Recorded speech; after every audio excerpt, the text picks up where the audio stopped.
Alrighty guys, and welcome back. Today we're going to be looking at an educational, informative, quick guide onto Michael Myers. Now keep in mind, all my guides are based off no add-ons, rank 1 gameplay, and versing 4-man pre-made. So without further ado, let's jump in and straight look at Michael Myers. Now firstly, quick of all, recap on Michael Myers' abilities. Tier 1, Tier 2, and Tier 3, right? To build your rage, or to build your evil within, as it's called, you need to hold the right mouse button, therefore your right click, also known as your M2. You'll be stalking a survivor. A lot of people don't know, but unlike Ghostface stalks based on what he is doing, whether he's leaning or standing in the open. 5 seconds standing in the open, 2.5 leaning. Doesn't matter how far away the target is. Michael Myers is different. The closer the target that Michael Myers is stalking, the faster he will drain. If two targets are beside each other, whichever one is closer will be stalked. He cannot stalk multiple targets at a time, keeping that in mind. The closer they are, the faster you stalk. The further away, the slower you stalk. Every survivor has a certain limit to how much stalk they can give him. Now, keeping in mind, once he levels up from Tier 1 to Tier 2, he cannot level down, unlike the Doctor's Madness, but he can level to Tier 3 for a 60-second powerhouse benefit, and we'll talk about that in a moment. Tier 1 Michael Myers moves at 105% movement speed, giving him the slowest movement speed bar the Nurse at 96.5% movement speed, and the smallest lunge in the game with an M1. Therefore, it can be enhanced with an add-on called the Boyfriend Memo, which you'll see a lot of Scratch Mirror Myers using too, but we won't go into details about that. He has a 0-meter heartbeat and 8-meter heartbeat while he is in chase with the survivor as well. Therefore, if somebody's stationary and not running, you're not in chase. Therefore, you'll have a 0-meter heartbeat. He has very loud breathing and very loud footsteps. That's how you're going to be able to track him. Now, this being said, Tier 1 allows him to walk around at 105% movement speed and try and go for a grab or an M1. He needs to stalk to get out of Tier 1. There are certain add-ons that'll prevent him from getting to Tier 3 and to Tier 2 based on you running a Vanity Mirror or a Scratched Mirror. Depends on what you are choosing to run if you're running add-ons, but we're not talking about the add-ons. Once you stalk the survivors for the right period of time, you will then hear a ringing of a bell. It won't be a bell, but it will just be the indicator that you have leveled up. Once your evil levels up, your heartbeat goes up to your heartbeat goes up to 16 meters. You will also have a longer lunge. You'll have the exact same lunge as any 115% movement speed killer, and you'll be moving at 115% movement speed killer.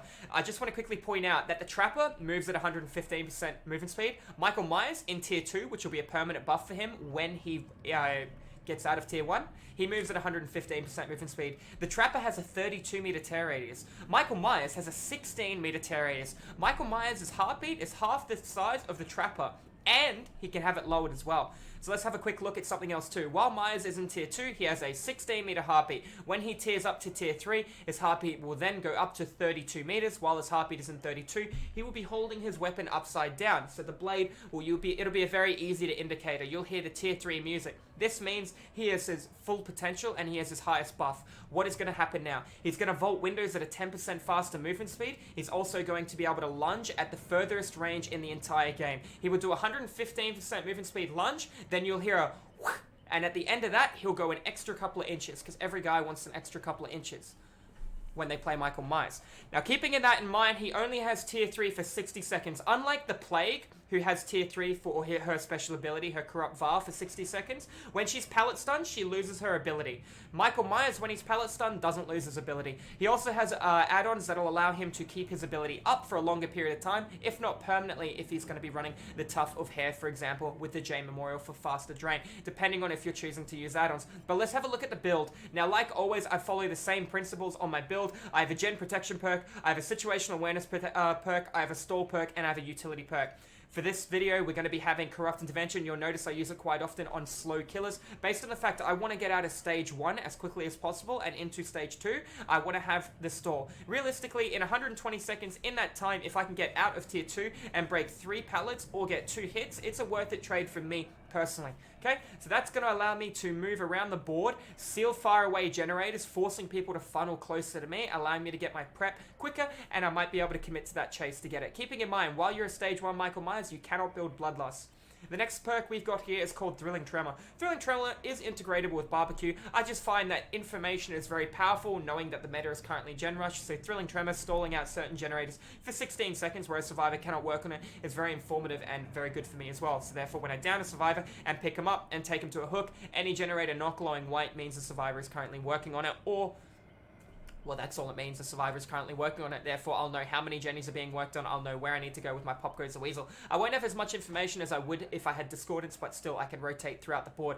But keeping in mind I have a 16 meter heartbeat, you can react to 16 meters. But if we look at this last perk is called Modern Abuse. This is an S perk of Michael Myers. He has a 16 meter heartbeat in tier 2. This reduces his heartbeat by 8 meters. He can run an additional add-on which will reduce it by an additional 25% as well, the Rabbit, and that is going to make him have a 6 meter heartbeat. But an 8 and a 6 meter moving at 115%, it's not really that much of a difference for you. For 2 meters, it's not worth your bang for your buck unless you were not running Modern Abuse. You're better off looking at an alternative. Now, realistically, you could replace Modern Abuse with a perk called Nemesis, and then you could be running double Stalk add-ons depending on how you want it to play. You've got things over here like the J Memorial alongside this one here, the Judith. Now, the Judith means you are obsessed with one survivor. Remember, my builds are based off no add-ons, but if I wanted to run add-ons, this makes me obsessed with one survivor. You considerably stalk them faster, therefore you will get out of your tier 1, you'll get your tier 2 prep for your tier 3 ready, available.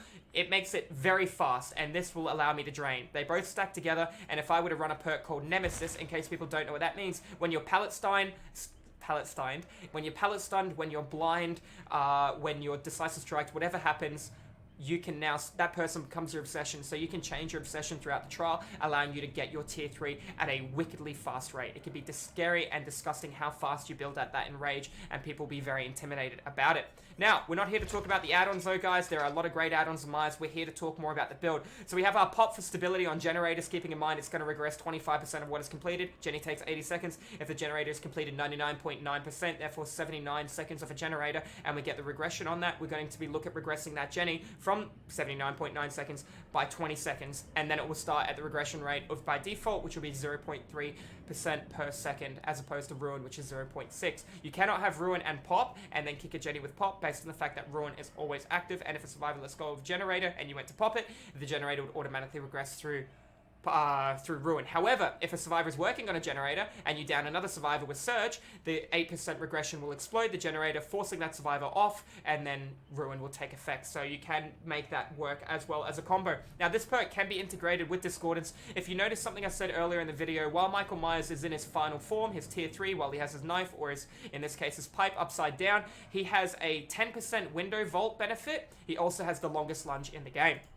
Based on these kind of things, there's a perk called Bamboozled. Now, Bamboozled is a bit of a hidden gem on Michael Myers when you know how to use it properly. This is going to allow him to vault 15% quicker. 15 plus 10% means I'm going to vault a window 25% faster in tier 3. I will go through that window almost instantly. Now, I could run Fired Up as well to make it faster, but you don't need to. Anyone who's making it through that window, as long as they don't have life, you're going to be able to walk right through the window and catch them. It's as if you don't even take a step through the window. You pretty much go right through it. You'll be very fast, and the window will be sealed, and a survivor won't be able to use it. So this here, as your utility perk, you can decide between Modern Abuse and Bamboozled at your own leisure, what you prefer and what you think is going to better benefit and work for your direction. There are a lot of choices on Michael Myers, keeping in mind this is an 8 meter Michael Myers heartbeat build based off no add-ons in the red ranks. If I'm in an open map like Blood Lodge or the gas station, it's not going to be great having a small heartbeat because they're going to see me a mile away, but if I'm in an indoor maps like Larry's, The Game, Hawkins, it's going to put me in a massively good situation based on if you're going to choose to use an add-on or an offering to take you to that area, or if you're going to go off RNG. Monitor can be a bit of a double-edged sword.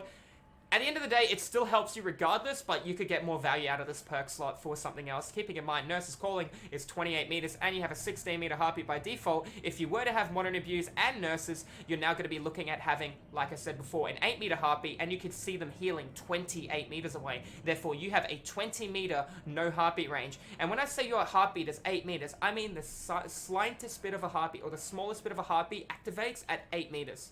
But then the music ramps up real quick. Much like if a trapper was to be approaching you from 32 yards away, you'd hear his heartbeat gradually get louder. It's the exact same thing as Myers, but instead of getting gradually louder, it gets louder a lot faster because he's coming around the corner at a wicked speed. Now, you could run Play With Your Food, you could run Save the Best for Last, you could run Sloppy Butcher. There are a lot of options. Make your choice if you wanted to go back to the hook, but this is what I have the most success with based on the meta we're currently in, with people running around injured, working on generators. I have the stability on terms of at the beginning of the game, therefore I can get out of my tier 1. I have Thrilling Tremor, which is going to allow me to build up my build. It's going to allow me to know where I need to go throughout the trial after I hook or down a survivor. If I down a guy and then I see multiple Jennies being worked on, there's nothing stopping me from dropping that guy off my shoulder and going across there and leaving him as a slug right now, especially if I think he has DS. And if I did down him and for whatever reason and I was still chasing him, and then Thrilling Tremors off cooldown, and I down him again, I can pick him up, and if he DS's me, it's not the worst thing in the world, because then I have information through Thrilling Tremor, all the Jennies are sealed, and then I can still rotate off it. It's not the best play, but you can still work around it. That's another reason why I prefer Thrill. You can't counter Thrill, but you can counter Barbecue by getting it a locker, running Distortion. There's quite a few ways to counter Barbecue, get close enough. You can't counter Thrill. You let go of the Jenny for 16 seconds, well, you're doing nothing for 16 seconds, therefore it's countering you. You might have 99 the gen, but still, it's still taking effect, the perk, if that makes sense. Anyways, guys, that's going to be all for this week's video on Michael Myers. I hope you guys enjoyed it. This is my educational build, what I choose to run, and what I choose to have a lot of fun with when playing Myers. Let me know in the comments below what you guys enjoy, and keeping in mind this is my build based off no add-ons and no offerings in the red ranks, trying to go for those juicy 4Ks, guys. But take care, be awesome, be safe, and make sure you hit that subscribe button, and I'll see you in the next video, and pop into the live streams where I stream DBD 5 days a week.